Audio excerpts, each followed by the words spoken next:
Hi കൂട്ടുകാരെ, എല്ലാവർക്കും നമസ്കാരം. അപ്പോൾ ഞാൻ ഇന്ന് ചക്ക കൊണ്ടൊരു എരിശ്ശേരി ഉണ്ടാക്കുകയാണ്. അപ്പോൾ ചക്ക കുനുകുനായിട്ടായിരുന്നു അരിഞ്ഞു കേട്ടോ. ഇന്ന് തേങ്ങ നോക്കുമ്പോൾ തേങ്ങയില്ല, വരട് തേങ്ങ ഉണ്ടായിരുന്നു. എന്നാലും കുഴപ്പമില്ല, വേറെ തേങ്ങ ഇല്ലാത്ത കാരണം ഞാൻ അതിനെ പീസ് പീസാക്കിയാണ്ട് മിക്സിയുടെ ജാറിലിട്ടൊന്ന് ക്രഷ് ചെയ്യാൻ പോവുകയാണ്. അപ്പോൾ വരട് തേങ്ങ കേട്ടോ, നല്ല തേങ്ങ കിട്ടിയില്ല, ഇവിടെ തേങ്ങയൊന്നുമില്ല, കടയിൽ പോയില്ല. ഓക്കെ, അപ്പോൾ അതുകൊണ്ട് ഞാനൊന്ന് ക്രഷ് ചെയ്തിട്ട് ഞാൻ അതിൽ തേങ്ങയിൽ ജീരകവും 2-3 കുരുമുളക് ഇട്ടിട്ട് മിക്സിയിൽ അങ്ങോട്ട് അടിച്ചെടുത്ത് അതങ്ങോട്ട് അടിച്ചെടുത്തു. വേറെ തേങ്ങയില്ലാത്ത കാരണം കേട്ടോ, കടയിലോട്ട് പോകാൻ എനിക്ക് വയ്യ, അത് കാരണം പോയില്ല. അപ്പോൾ അത് മിക്സ് ചെയ്തിട്ട് അടിച്ചു.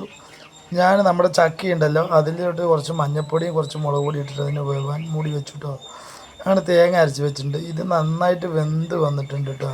അപ്പോൾ ഞാൻ എന്ത് ചെയ്തു, ഇതിലോട്ട് ഈ തേങ്ങയില്ല, തേങ്ങയും ജീരകവും കുരുമുളകും കൂടി അരച്ചിട്ടുണ്ടല്ലോ, അതിന് ഇതിൽ ആഡ് ചെയ്യണം നന്നായി വെന്ത ശേഷം. ഓക്കെ, അപ്പോൾ ഞാൻ അതങ്ങോട്ട് ആഡ് ചെയ്തു. എന്നാലും നല്ല തേങ്ങയുടെ ടേസ്റ്റൊക്കെ കിട്ടിയിട്ടാണ്. അത് നന്നായിട്ടൊന്ന് ഇളക്കി അങ്ങോട്ട് നല്ല ഉപ്പൊക്കെ ഇട്ടിട്ട്, ആവശ്യത്തിന് ഉപ്പൊക്കെ ഇട്ടിട്ട് നന്നായിട്ടൊന്ന് ഇളക്കി വെച്ചിട്ട് നല്ല ഇത് മണം ഉണ്ടായിരുന്നേ. പിന്നെ അത് നന്നായിട്ടൊന്ന് വേവിച്ച് അങ്ങോട്ട് നല്ല കൂള് പോലെ അങ്ങോട്ട് ഇളക്കി, കുറുക്ക് പോലെ, ഞങ്ങളുടെ അവിടെ കൂള് എന്ന് പറഞ്ഞാൽ കുറുക്കിനേക്ക് അതാ പറയുക. അങ്ങനെ ഞാൻ അതിലോട്ട് എന്ത് ചെയ്തറിയോ, ചെറിയ ഉള്ളിയും പിന്നെ കുറച്ച് വെളുത്തുള്ളിയും പിന്നെ വറ്റൽമുളകും കറിവേപ്പില ഇട്ടിട്ട് അങ്ങോട്ട് നല്ലതായിട്ട് ഒന്ന് ഇളക്കി വെച്ചു. എന്നിട്ട് കടുക് വറുക്കാൻ പോവാണ് കേട്ടോ.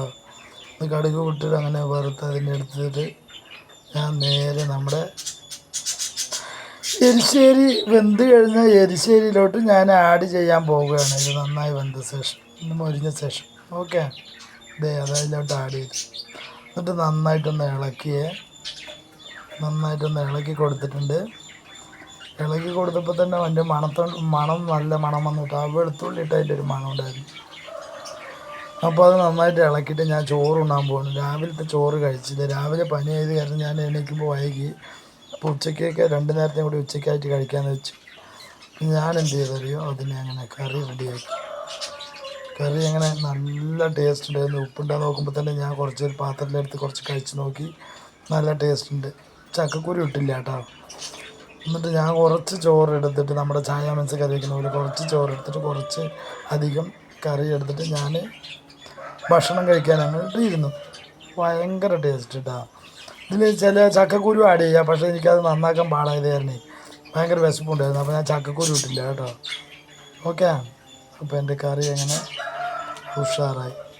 എന്നിട്ട് ഞാൻ കഴിക്കുന്ന വീഡിയോസ് ഇട്ടിട്ടുണ്ട് കേട്ടോ. ഞാൻ കഴിച്ചുകൊണ്ടിരിക്കുകയാണ്. കഴിക്കുന്ന വീഡിയോസ് കുറച്ച് ചോറ് എടുത്തിട്ട് വേറെ ഒരു കറിയും വേണ്ട, ഞാൻ ആ കഴിക്കുന്ന വീഡിയോസ് കൂടി ഇട്ടതാണ്. അപ്പോൾ നിങ്ങൾക്ക് എല്ലാവർക്കും ഈ വീഡിയോ ഇഷ്ടപ്പെട്ടിട്ടുണ്ടെങ്കിൽ ലൈക്ക് തരൂ, കമൻ്റ് എഴുതി അയക്കണേ. ഓക്കെ, അന്ന് എല്ലാവർക്കും ഒരു നല്ലൊരു ദിവസം നേർന്നുകൊണ്ട് നിങ്ങളുടെ പ്രസു. Bye, see you my dear, all dear friends. Bye bye.